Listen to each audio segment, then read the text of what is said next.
Sveiki, sveiki, šį kartą sveikinuosi iš Helsinkio, į kurį ką tik tais atvykau iš Vilniaus. Kodėl Helsinkio? Todėl, kad šį kartą Suomijos sostinė yra startinis taškas mano naujoje kelioniai. Mini ekspedicijai ar gal net maratoniniam važiavime. Kas laukia? Už dienos gal 2 pasižiūrėsiu, labai stebiu orų prognozę, startuoju Helsinkį ir važiuosiu į Nordkapą. Nordkapas yra Norvegijai, pats šiauriausias Europos taškas.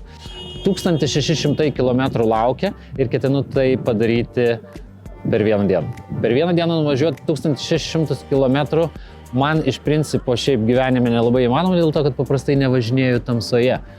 Bet šį kartą, šiuo metų laiku, teoriškai važiuojant į šiaurę turėtų niekada nesutemti. Taigi diena tęsiasi ištisai. Bent porą savaičių dar tikrai tai turėtų būti.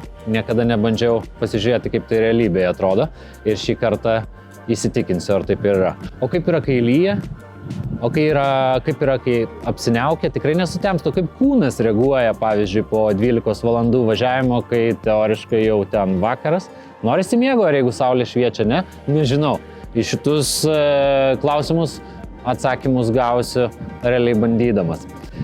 Suomijoje nėra greitkelių ir greitis labai suomiškas. Tai yra važiuosiu su srautu, pažiūrėsim, kiek tęsis mano diena, kad nuvažiuočiau 1600 km.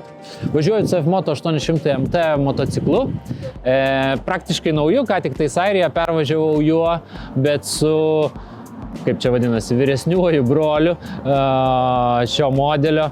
Praeitą žiemą nuvažiavau nuo Helsinkio iki Nordkapo, labai panašų maršrutą kaip šį kartą. Ir skirtumas tas, kad buvo viduržemis, bet užtrukau savaitę. Taigi, kiek dabar truks viena diena, 1600 km važiuojant į šiaurę, pažiūrėkim. Ilgiausia diena tikriausiai mano gyvenime laukia. Nuvažiuosiu, prasinešiu.